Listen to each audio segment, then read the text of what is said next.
fokus menikmati yang halal dan juga thayyib, dan meninggalkan yang haram. Halal artinya sesuatu yang Allah bolehkan, thayyib artinya berkualitas. Di dalam agama Islam kita disuruh nikmatin, teman-teman sekalian, disuruh nikmatin. Kita boleh punya rumah yang besar, kita boleh pakai baju yang bagus, kita boleh makan makanan yang bagus, malah itu dianjurkan. Tapi tidak boleh tabzir, nggak boleh berlebihan. Kita nggak boleh pelit, nggak boleh berlebihan. Kita ada di tengah-tengahnya. Kata ulama adalah la ifrat wa la tafrid. Nggak pelit sekali, tidak pelit dan juga tidak terlalu berlebihan. Dia di tengah-tengah, selalu ada saja di jalan-jalan kebaikan. Dia juga penuhi kebutuhannya, dia juga bantu orang lain, gitu kan? Seperti itulah. Maka ini namanya halal dan thayyib. Kata para ulama, kalau ada orang bisa membeli, misalnya kasih contoh aja, kalau ada orang bisa beli anggur dengan 50.000 per kilo misalnya, bagus kualitasnya 50.000, tapi ada anggur lebih bagus dengan 100.000, dan dia mampu beli 100.000, maka ini boleh dia beli dan itu tidak mubazir. Makanya Abu Hanifah rahimahullah memberikan pelajaran kepada kita. Abu Hanifah ini salah satu dari 4 imam mazhab. Ada Hanafiyah Abu Hanifah, ada Malikiyah Imam Malik, ada Syafi'iyah Imam Syafi'i, dan ada Imam Ahmad, ada mazhab Hanabila. 4 ulama, 4 mazhab yang masyhur. 4 yang insya Allah dijadikan rujukan oleh ahli sunnah wal jamaah. Di sini teman-teman sekalian, Imam Abu Hanifah rahimahullah adalah seorang ulama besar dan faham sekali masalah ilmu-ilmu agama, dan beliau orang kaya raya, pedagang sutra terbesar di Irak pada saat itu. Satu waktu dalam majlisnya, beliau isi pengajian, ada satu orang yang hadir, pakaiannya kotor, penampilannya, rambutnya berantakan, kelihatan orang ini kayak susah gitu. Selesai ta'lim, orang itu masih ada. Abu Hanifah rahimahullah panggil dia, kesini. Ini muridnya kebetulan sering hadir, tapi Abu Hanifah kebetulan lihat pada saat itu dia berantakan gitu. Abu Hanifah tidak pernah tanya kabarnya sebelumnya, baru kali itu. Dia datang, kata Abu Hanifah, pergilah ke mihrab, ada sejadah saya. Abu Hanifah kebetulan jadi imam pada saat itu rahimahullah. Angkat sejadah itu dan ambil apa yang ada di bawahnya. Orang itu pun datang ke sana. Sebagai murid dia patuhi gurunya, dia angkat sejadah, ditemukan ada 500 dirham. Ini banyak ini puluhan juta nilainya, gitu kan. Dia begitu diangkat, dikatakan dia bawa orang ini ke Abu Hanifah, ini silakan imam. Kata Abu Hanifah, ambillah, perbaiki kehidupan kamu. Ambil, jadikan modal, jadikan apa? Silakan. Ya Abu Hanifah mau bersedekah gitu. Orang ini tiba-tiba menjawab apa? Wahai imam, saya orang kaya. Artinya saya tidak butuh dikasih uang seperti ini, saya punya banyak gitu. Abu Hanifah malah tambah heran dan berkata, kalau kau orang kaya, mana kamu dari sabda Nabi SAW, Inna Allah yuhibbu an yara athara ni'amihi ala abdi. Allah suka melihat bekas nikmatnya pada hambanya. Harus ada kelihatan nikmatnya. Kalau kau orang kaya, pakailah baju yang bagus, yang layak, sisirlah rambutmu yang rapi, pakailah pakaian yang bagus. Bahkan kata Nabi SAW, puncak nikmat Allah pada seorang hamba, kalau dia memiliki badan yang sehat, rumah yang luas, dan kendaraan yang bagus, gitu kan, tunggangan yang bagus, boleh. Tapi jangan berlebihan. Ada orang subhanallah punya mobil 10, gitu kan. Ini berarti kalau dia tiap hari pakai satu, berarti hari ke-11 baru dia kembali ke mobil yang pertama, gitu kan. Ini untuk apa? Ada orang punya baju 200, untuk apa 100-200 baju ini? Gitu ya? Mungkin 10, mungkin 15, dia gonta-ganti. Ya akhi, kalau memang ya ukhti, kalau sudah bosan dengan bajunya, sebelum rusak bisa kita sedekahin, atau kita beli pakaian yang lebih bagus untuk kita sedekahin, itu sangat bagus. Gitu kan? Daripada kita tumbuk-tumbuk, punya 200 baju, berarti kita pakai hari ke-101 baru pakai baju yang pertama kembali. Ini untuk apa? Gitu kan?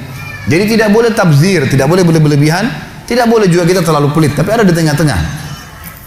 Halal dan thayyib, halal yang Allah bolehkan, dan orang beriman paling pantas menikmati apa yang Allah halalkan, dan thayyib artinya berkualitas. Ini harus bersatu ya, nggak boleh dipisah. Misal ayam halal, tapi kalau dia tidak thayyib nggak boleh. Thayyib ini maksudnya berkualitas. Misal ayam sudah rusak 2 hari yang lalu dimasak, udah kita lihat ada jamurnya udah rusak, maka ini sudah tidak thayyib, nggak halal lagi.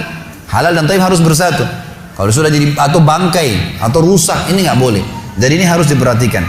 Allah Subhanahu wa taala menyuruh kita menikmati yang halal dan thayyibin, disebutkan dalam Al-Qur'an surah Al-Maidah urutan 5 ayat 87 sampai 88. A'udzubillahi minasyaitonirrajim. Al-Maidah surah nomor 5 ayat 87 sampai 88. Ya ayyuhalladzina amanu, hai orang-orang yang beriman, la tuharrimut thayyibati ma ahallallahu lakum wa la ta'tadu.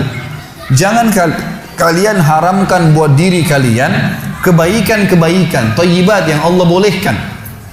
Makanan, minuman, pakaian, kendaraan, rumah, silakan. Apa yang telah Allah halalkan buat kalian, tapi jangan berlebihan. Wala ta'tadu, innallaha la yuhibbul mu'tadin, karena Allah tidak suka yang berlebihan. Wa kulu mimma razaqakumullahu halalan thayyiba, dan makan, nikmatilah semua apa yang Allah jadikan rezeki buat kalian yang halal, boleh dan thayyib, berkualitas. Wattaqullaha alladzi antum bihi mu'minun. Maka setelah itu patuhlah pada Allah, bertakwalah kepada Allah yang kalian beriman kepadanya. Sini Allah menyuruh kita memakan yang menikmati yang halal dan juga thayyib. Juga disebutkan dalam surah An-Nahl, surah nomor 16 ayat 114, bunyinya a'udzubillahi minasyaitonirrajim, faqulu mimma razaqakumullahu halalan thayyiba.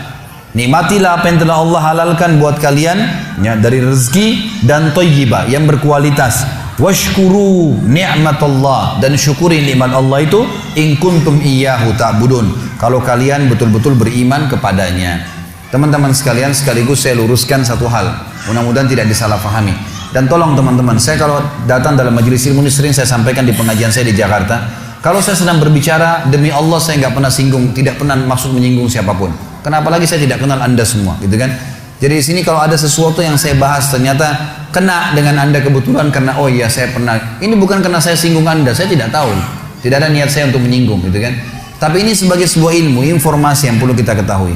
Teman-teman sekalian, ada banyak umat Islam yang saking semangatnya dengan agama Islam ini, mereka salah faham dengan istilah zuhud. Zuhud ini teman-teman sekalian didefinisikan oleh sebagian muslimin, semoga Allah berikan hidayah. Mereka mengatakan zuhud ini adalah meninggalkan dunia untuk akhirat.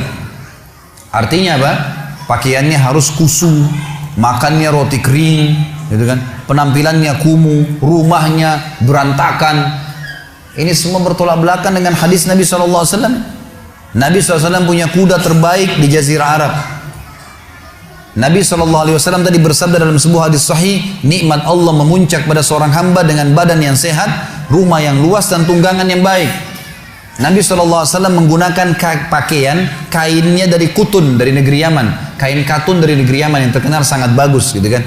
Bahkan pernah Ka'ab bin Malik radhiyallahu anhu, sahabat Nabi, beliau lewat di depan rumah Nabi SAW, tidak sengaja lewat depan rumah Nabi SAW, lalu kebetulan waktu itu bulan purnama. Tiba-tiba dia lihat bulan purnama, kok indah sekali bulan purnama. Dia bilang, saya lihat bulan purnama dan saya tidak ingin turunkan pandangan saya karena indahnya bulan itu. Saya melihat dan saya kagum dengan ciptaan Allah.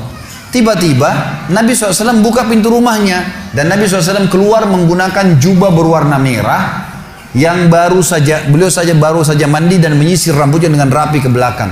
Maka saya melihat ke arah Nabi, saya temukan Nabi SAW lebih indah daripada bulan itu. Menjaga kebersihan, kerapian. Nabi SAW gemar menggunakan siwak setiap mau masuk atau ketemu orang. Gak pernah ditemukan bau busuk di mulut beliau. Nabi SAW dikatakan oleh para sahabat, kalau kami bertemu dengan Nabi SAW, kami temukan, kalau kami bersalaman dengan Nabi, kami temukan bau wanginya sampai 3 hari.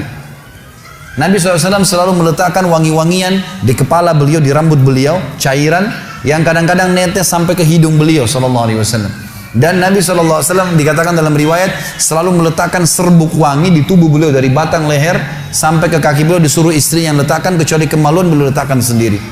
Islam mengajarkan dari hadis Nabi juga yang lain, 5 hal fitrah dijaga oleh seorang muslim: khitan, potong kuku, mencabut bulu ketiak, mencukur kumis, mencukur bulu kemaluan. Kebersihan disuruh jaga. Jangan malah muslim tapi luar biasa kotor pakaiannya, penampilannya kumuh. Tidak seperti itu saudaraku. Dan tidak harus orang kaya raya baru bisa rapi kan, gitu. Harusnya dia jaga, harus jaga bersihan. Jangan kesannya orang Islam itu masjidnya kotor, pakaiannya kotor, kendaraannya kotor, tidak mau berubah, gitu kan. Semuanya serba kacau semua. Ini kena salah paham dengan kalimat zuhud. Zuhud sebenarnya teman-teman sekalian adalah mendahulukan akhirat dari dunia. Ini definisi yang benar. Tadi kan yang awal yang salah, meninggalkan dunia untuk akhirat. Ini yang salah. Di dunia boleh ditinggalkan. Karena dalam surah Al-Qasas ayat 88 Allah mengatakan, a'udzubillahi minasyaitonirrajim, wabtaghi fima ataqallahu daral akhirah wa la tansa nasibaka minad dunya. Jangan lupa bagianmu, kejar bagianmu yang Allah janjikan di akhirat, surga, dan jangan lupakan bagianmu dari dunia. Boleh orang nikmatin dunia itu.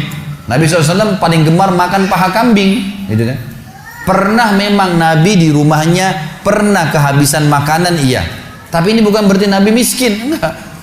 Nabi SAW waktu melamar Khadijah itu memberikan mahar 20 ekor unta. 1 ekor unta ini harganya kalau kita anggap yang murah saja 3.000 rial, 10 juta, gitu kan. Berarti Nabi SAW kasih mahar 200 juta kepada Khadijah. Gitu kan? Nabi SAW orang mampu, bukan orang tidak mampu. Tapi beliau suka bersedekah, beliau suka sederhana, ya tidak berlebihan. Itu memang betul ada. Jadi perlu difahamin masalah ini.